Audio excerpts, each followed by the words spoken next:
स्वागत है आपका। आज हम बात करने वाले हैं कूलाम के नियम की सीमाएं के बारे में। और दूसरा क्वेश्चन हमारा रहेगा गुरुत्वाकर्षण बल और विद्युत बल में अंतर। ठीक है, तो शुरुआत करते हैं। तो कूलाम के नियम की सीमाएं क्या हैं? तो कूलाम का जो नियम था वो हमेशा दो स्थिर बिंदु आवेशों के लिए लागू होता है।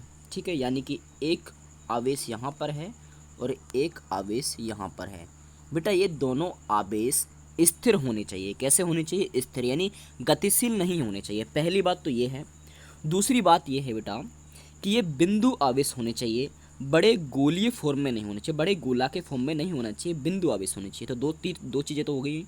तीसरी चीज़ ये है कि इनके बीच की जो दूरी है ना, इनके बीच की दूरी वो 10 की पावर -15 मीटर से अधिक होनी चाहिए।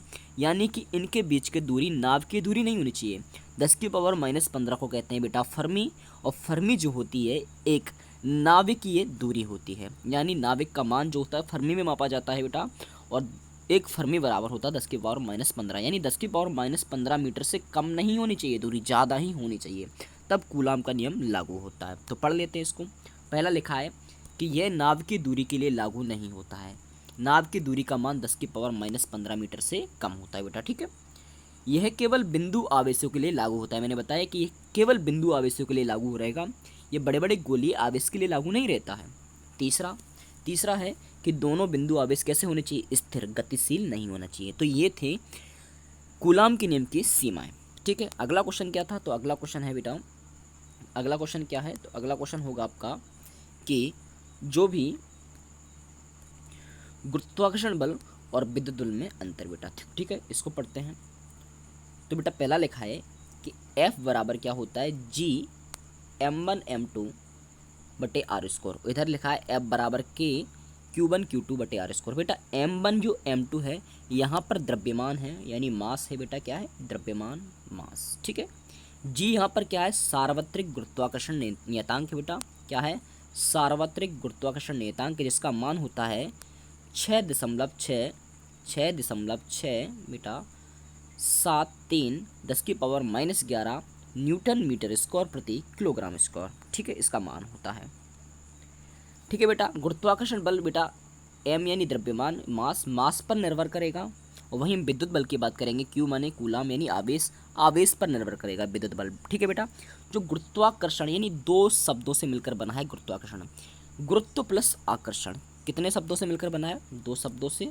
गुरुत्व बेटा प्लस आकर्षण, यानी गुरुत्वाकर्षण क्या होता है? हमेशा आकर्षण प्रकृति का होता है, कभी प्रतिकर्षण प्रकृति का नहीं होगा। जो पृथ्वी अपना गुरुत्वाकर्षण बल लगाती है, कभी दूसरी चीज़ को फेंकती है क्या? नहीं फेंकती, उसको खींचती है, दोनों को, किसी भी चीज़ को खींचती है अपनी ओर, यानी आकर्षण प्रकृति का है, प्रतिकर्षण प्रकृति का नहीं होता है गुरुत्वाकर्षण। ठीक है, तो पढ़ लेते हैं बेटा। तो ये पहला तो यही अंतर हो गया। ठीक है, दूसरा हो जाएगा जहाँ के बराबर क्या है? के का मान कितना है? 9 × 10 की पावर 9 है newton metre square coulomb square. ठीक है, आपको कूलाम के नियम में आपको बता दिए गए ये। आगे बेटा इस बल की प्रकृति आकर्षणात्मक, यानी जो गुरुत्वाकर्षण बल है बेटा, इसकी बल की प्रकृति कैसी होती है? आकर्षणात्मक। वहीं बात करेंगे विद्युत बल की, तो इस बल की प्रकृति आकर्षणात्मक व प्रतिकर्षणात्मक दोनों होती है। क्यों होती है बेटा? क्योंकि ये किस पर निर्भर करते हैं? आवेश पर। और अगर पॉजिटिव चार्ज है, पॉजिटिव आवेश है, तो प्रतिकर्षण होने लगता है। और समान नहीं है, विपरीत है, नेगेटिव और पॉजिटिव है, तो क्या होने लगता है बेटा? आकर्षण होने लगता है। यानी आकर्षण भी हो सकता है और प्रतिकर्षण। ठीक है, तो ऐसे लिख सकते हैं कि यह बल आकर्षण प्रकृति का होता है। कौन सा? गुरुत्वाकर्षण। यह बल आकर्षण प्रकृति का होता है और यह बल आकर्षण व प्रतिकर्षण दोनों प्रकृति का होता है। ठीक है, नंबर तीसरी लाइन है बेटा, यह बल द्रव्यमान पर निर्भर करता है। मैंने बताया F बराबर G m1m2। m क्या है? वहाँ पर द्रव्यमान है, तो ये बल किस पर निर्भर करेगा? द्रव्यमान पर। और ये बल आवेश पर निर्भर करेगा। ठीक है, ये बल किस पर निर्भर करेगा बेटा? आवेश पर। अगला है ये जो बेटा गुरुत्वाकर्षण बल है ना, गुरुत्वाकर्षण बल वो दुनिया का सबसे कमज़ोर बल है। तो ये अगर कमज़ोर बल है तो विद्युत बल से कमज़ोर होगा, तो यह बल विद्युत बल से कम प्रबल होता है। ठीक है, यह बल विद्युत बल से बेटा कम प्रबल होता है। और विद्युत बल की बात करेंगे तो यह बल गुरुत्वाकर्षण बल से क्या होता है? अधिक प्रबल होता है। याद हो जाएगा आपको। ठीक है, याद रखना है कि विद्युत बल से बेटा क्या होता है? गुरुत्वाकर्षण बल कमज़ोर होता है। ये 10 की पावर 40 गुना अधिक होता है विद्युत बल। गुरुत्वाकर्षण बल से 10⁻40 गुना अधिक होता है। ठीक है, याद रखेंगे। अब बेटा अगर यहाँ कोई पूछ ले कि गुरुत्वाकर्षण बल और विद्युत बल में क्या कोई समानता है, तो बेटा समानता क्या है, तो गुरुत्वाकर्षण बल और विद्युत बल में समानता है, मैं बोलूँगा उसको लिख लेंगे आप। तो है नंबर 1 है, दोनों बल व्युत्क्रमवर्ग के नियम का पालन करते हैं। बेटा व्युत्क्रमवर्ग नियम का क्या मतलब है, यानी यहाँ पर दूरी का क्या है बेटा, स्क्वायर है। और व्युत्क्रम हमें पता है व्युत्क्रमानुपाती का मतलब होता है कि बटे में आ जाए कोई संख्या, जैसे कि एफ व्युत्क्रमानुपाती बटे क्या है, आर स्क्वायर है कि नहीं, दोनों में देखो, दोनों में लिखा है। तो ये दोनों व्युत्क्रम वर्ग का क्या करते हैं, नियम का पालन करते हैं। पहली इसमें समानता है।